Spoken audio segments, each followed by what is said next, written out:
दोस्तों नमस्कार, हमारा नाम योगेश शुक्ला है और आप इस समय निष्पक्ष संदेश देख रहे हैं। दोस्तों, इस समय हमारे देश में आप लोग देख रहे होंगे केवल 3 नामों की चर्चा प्रतिदिन किसी न किसी रूप से सामने आ जाती है। वो 3 नाम हैं प्रधानमंत्री मोदी जी, उत्तर प्रदेश के सीएम योगी आदित्यनाथ जी और IITian बाबा। अब इनकी चर्चाएं अच्छाई को लेकर होती हैं या इनकी बुराइयों को लेकर होती हैं, वो एक अलग बात है। लेकिन आप देखते होंगे सोशल मीडिया पे, नेशनल मीडिया पे इन्हीं 3 व्यक्तियों के इर्द गिर्द कोई ना कोई खबर आपको घूमती हुई मिल जाएगी। जब भी आप सोशल मीडिया ऑन करेंगे या नेशनल मीडिया ऑन करेंगे, किसी न किसी चैनल पर इन 3 लोगों से जुड़ी हुई कोई ना कोई खबर आपको ज़रूर मिल जाएगी। बहुत सारे लोग होते हैं कि प्रधानमंत्री मोदी जी जब कोई कार्य करते हैं तो उनका मजाक भी बनाने लगते हैं, उनकी बुराइयां लेकर सामने आ जाते हैं। बहुत सारे पत्रकार होते हैं या सोशल मीडिया पे, नेशनल मीडिया पे उस पर उनकी अच्छाइयों को भी ढूंढने लगते हैं। इस बार योगी आदित्यनाथ जी का इस समय आप लोग देख रहे होंगे कि जब से ये बजट सत्र शुरू हुआ था उसके बाद से उनके तेवर बहुत गर्म थे।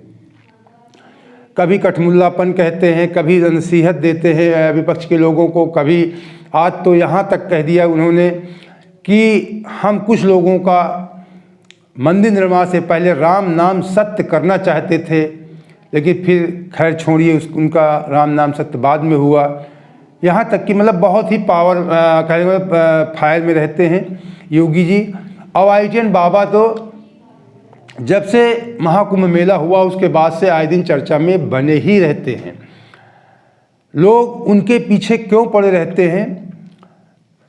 अधिकांश सोशल मीडिया पर तो उनकी सुर्खियां बहुत ज़्यादा उन्होंने बटोरा, लेकिन नेशनल मीडिया वाले, सोशल मीडिया वालों ने उनको ऊपर उठाया।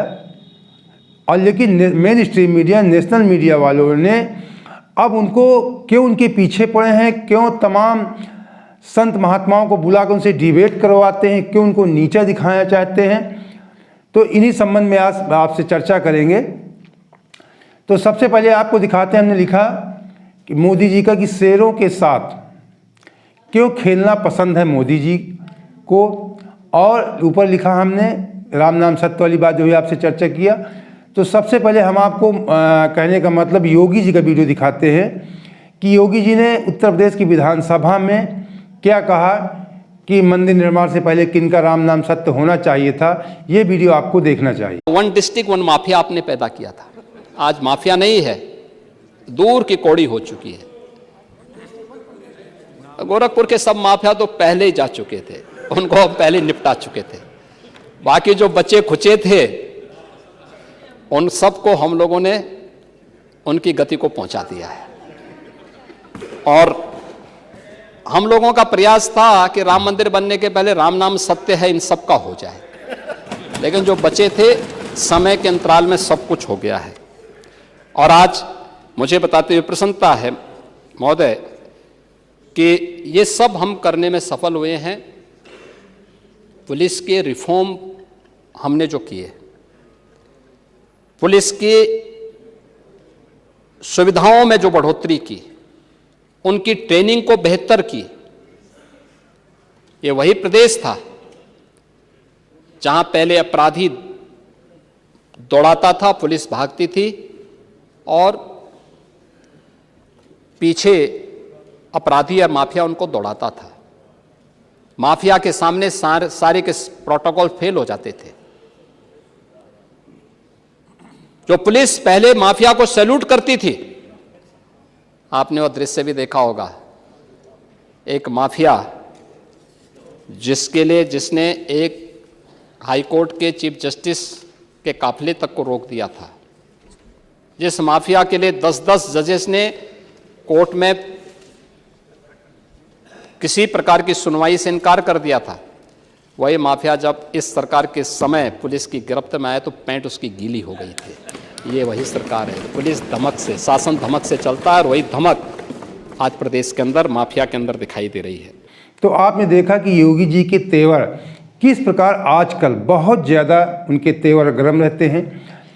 विशेष करके आपने देखा होगा कि लोकसभा चुनाव के बाद, मेरी बात को थोड़ी सी आप गौर करना, लोकसभा चुनाव मैं इसलिए कह रहा हूं कि लोकसभा चुनाव के पहले इतने ज़्यादा तेवर योगी जी के नहीं हुआ। वैसे तो योगी जी फायरब्रांड नेता कहे जाते हैं, अपनी बातों पे अडिग रहते हैं, लेकिन अब इस समय लोकसभा चुनाव के समय जब चुनाव हुआ उसके बाद थोड़ा उनके चेहरे पे उदासी आई थी जब प्रधानमंत्री मोदी से मिलने गए थे, लेकिन कुछ दिनों बाद ही उनके तेवर बदल गए।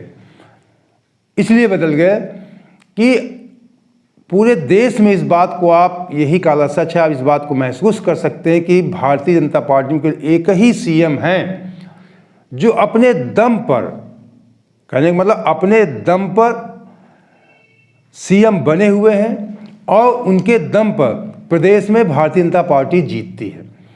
बाकी शेष जितने भी राज्य हैं, सभी राज्यों में प्रधानमंत्री मोदी जी का चेहरा बनाया जाता है, लेकिन उत्तर प्रदेश में सीएम योगी जी का चेहरा आगे रहता है, मोदी जी का चेहरा पीछे रहता है और योगी जी के चेहरे पर ही सबसे ज़्यादा वोटिंग होती। इसी वजह से लोकसभा चुनाव में इसलिए नाम लिया कि लोगों को लगा था कि कहीं योगी जी को लोकसभा चुनाव के बाद बाहर न कर दिया जाए, इसीलिए मोदी जी की लोकसभा की सीटें भारतीय जनता पार्टी की तरफ से कम हो गई थी। तो अब विधानसभा के उपचुनाव हुए 10 सीटों पे, 10 सीटों में 8 सीटें भारतीय जनता पार्टी जीतती है। तो ये भी एक कारण योगी जी के तेवर गर्म होने का हो सकता है। महाकुंभ का विशेष आयोजन, योगी जी को लगने लगा है कि 2027 में हमें कोई रोक नहीं सकता है और योगी जी जो भी बात कहना होता है बगैर हिचक के, किसको बुरा, उनकी बात, वे ये कभी इस बात को नहीं सोचते कि मेरे कहे हुए शब्दों से किसी कोई व्यक्ति आहत होता है कि नहीं होता है।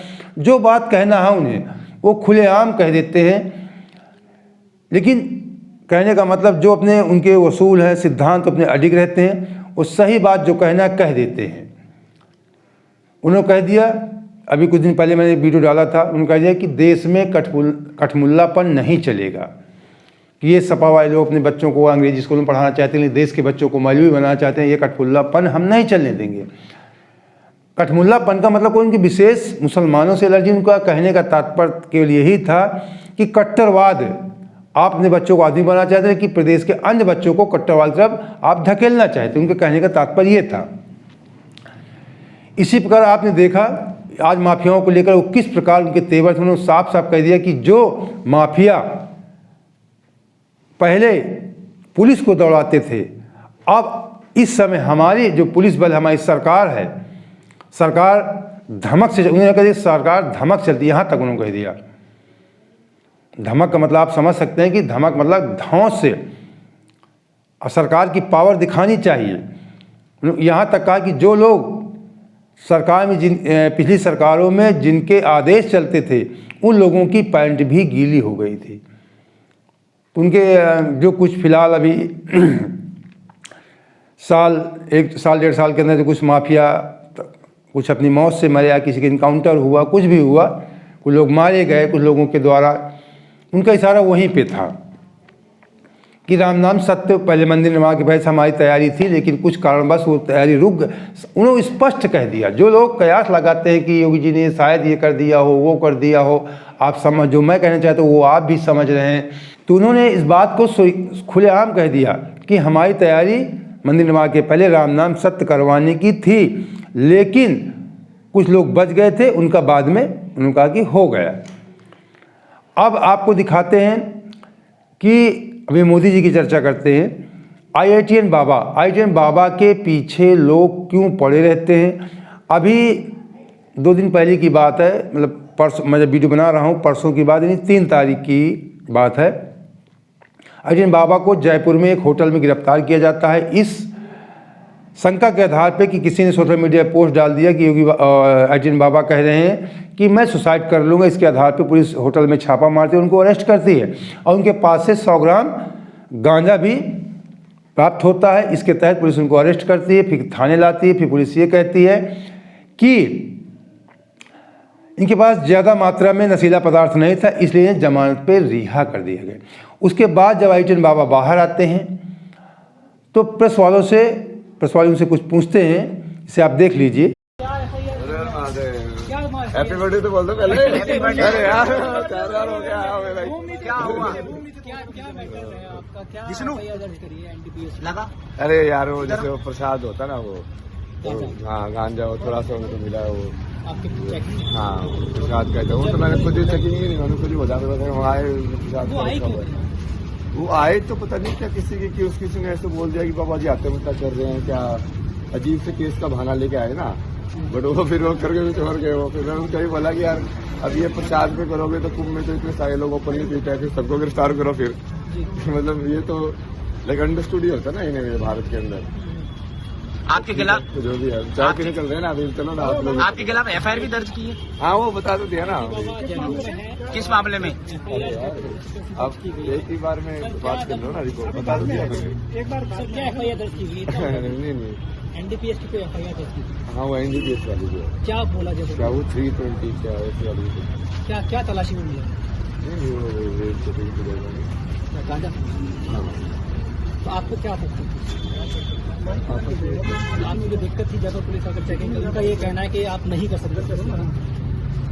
हाँ मतलब वो लाइक वो वैसा है ना कि साबित की तरह से मान लेते हैं बट वो लीगल की हिसाब से नहीं है तो दोनों साइड में फंस जाता है इंसान क्यों कैसे करें भाई स्टोरी। तो आपने देखा जैसे ही वो बाहर आते हैं प्रेस वाले उनके पीछे पड़ जाते हैं आपको क्यों गिरफ्तार किया गया था आपके पास से कितना नशीला पदार्थ मिला था आपके पास गांजा मिला था तरह तरह के प्रश्न उनसे किए जाते हैं। जब लोग उनसे इंटरव्यू लेते हैं या डिबेट करवाते हैं तब भी लोग जानबूझकर आईटीएन बाबा के पीछे पड़ जाते हैं। अब इस बात से लोगों को क्यों नाराज़गी है वो एक घुमक्कड़ हैं फक्कड़ हैं कुछ भी कह सकते हैं मस्तमौला हैं क्यों आप लोग उनके पीछे पड़े हुए हैं। कोई उनको नशेड़ी कहता है कोई कुछ कहता है। तमाम इस देश में हजारों लाखों तमाम ऐसे लोग हैं कुछ संत हैं साधु महात्मा हैं कुछ भी हैं। अमाग मेला में आप लोग देखते थे इस तरह के सेवन करते हैं।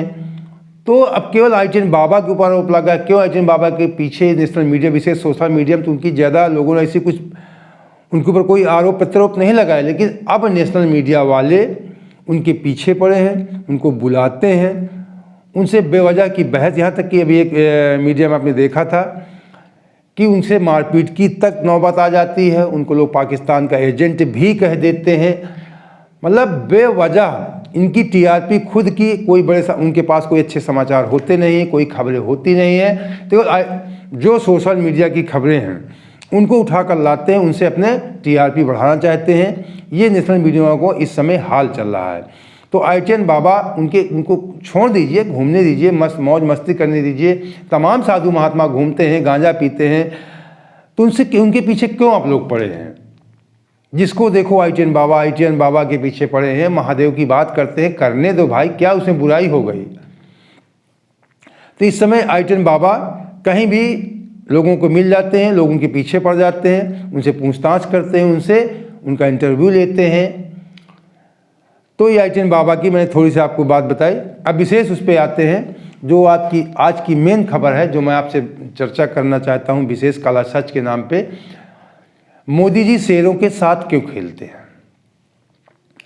तो सबसे पहले हम आपको मोदी जी का शेरों के साथ खेलने वाला वीडियो दिखाते हैं।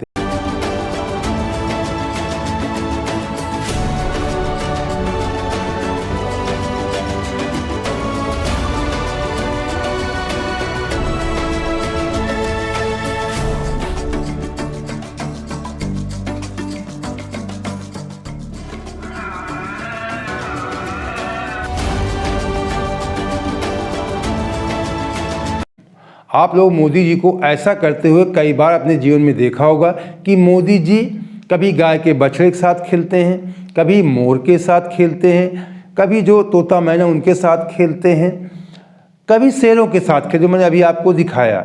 तो ये मोदी जी का स्टाइल है। इससे कई संदेश समाज में जाते हैं कि पशु पक्षियों से प्रेम करना चाहिए। कुछ लोग होते हैं कि पशु पक्षियों के मांस खाने का वीडियो डालकर दिखाते हैं वायरल करवाते हैं।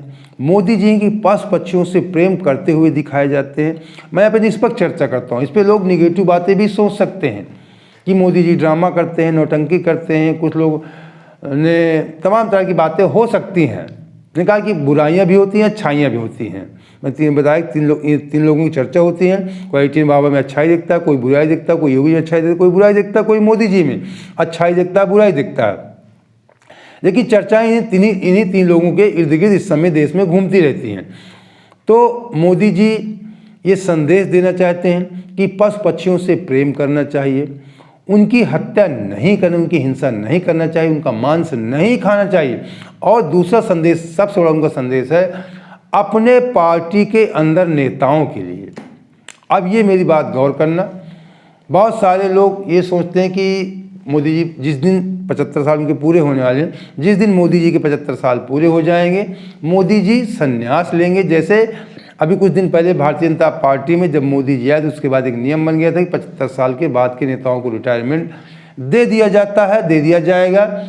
उसी प्रकार लोग सोच रहे हैं कि 75 साल मोदी जी जब उनके पूरे होंगे तो मोदी जी रिटायरमेंट ले लेंगे और उनके पीछे जो कुछ इस समय प्रमुख नेता हैं अपने आप को प्रधानमंत्री बनने की सोच रहे होंगे। तो मोदी जी ये संदेश समय समय पर अपने पार्टी के नेताओं को दे देते हैं कि अभी मैं फिट हूँ।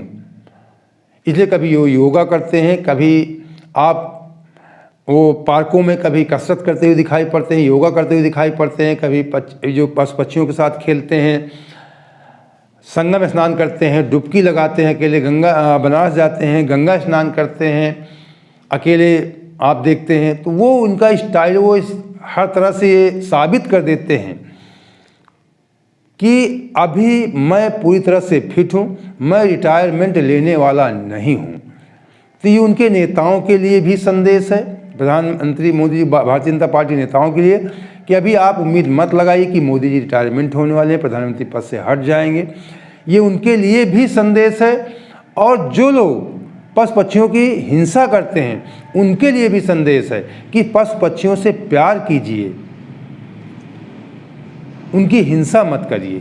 यही सनातन धर्म का तो सबसे बड़ा मूल है कि पशु पक्षियों की हिंसा नहीं करनी चाहिए, क्योंकि सनातन धर्म में पशु पक्षी, पेड़ पौधे, नदियों की पूजा की जाती है। और इसका वो संकेत समय समय पे मोदी जी देते रहते हैं, नदियों की पूजा करके, यमुना मैया हो, गंगा मैया हो या सरयू नदी हो, कोई भी हो, समय समय पे उनमें स्नान करके, उनकी पूजा करके, पशु पक्षियों की पूजा करके, उनके साथ प्यार दुलार करके इस तरह की वीडियो डालते रहते हैं कि ये अच्छी बात है, इसमें बुराइयां नहीं ढूंढनी चाहिए मेरे समझ में, हमारे समझ में। अब इसमें कुछ लोग कमेंट भी, तमाम लोग कुछ लोग कभी कभी हमारे वीडियो में कमेंट कर देते हैं, जबकि मैं निष्पक्ष, मैं समय समय पे मोदी जी की भी कमियां उजागर करता हूं, योगी जी की, राहुल की, सभी की, अखिलेश, सभी की कमियां। कभी कभी लोग कमेंट, जो ज़्यादा हमारे बारे में नहीं जानते, कमेंट कर देते हैं कि चमचागिरी की हद होती है। अगर मोदी जी ऐसा करते हैं तो ये संदेश है हमारे लिए, आपके लिए, कि पशु पक्षियों से प्रेम करना चाहिए और ये अच्छी बात है। लेकिन जब वो उनकी कुछ आर्थिक नीतियां गलत होती हैं उसको भी हम उजागर करते हैं। बेरोजगारी का मुद्दा हम उठाते हैं कि भारतीय जनता पार्टी में, योगी सरकार में, दोनों सरकारों में बेरोजगारी का मुद्दा चरम पे है और अक्सर रहता है इनकी सरकारों में। ये रोजगार पे ज़्यादा ध्यान नहीं देते। मैं इसलिए ये बात बोल गया कि अगर कुछ लोगों को लग रहा हो कि मैं पक्षपात कर रहा हूँ, ऐसी कोई बात नहीं है। जो इनकी कमियां हैं तो हैं। तो दोस्तों, उम्मीद करते हैं कि आप अगर इसी प्रकार की निष्पक्ष खबरों के साथ हमारे साथ जुड़े रहना चाहते हैं तो हमारे चैनल सब्सक्राइब कर लीजिए, और आपको वीडियो अच्छा लगा है तो लाइक और दोस्तों को शेयर भी कर दीजिए। जय हिंद, जय भारत।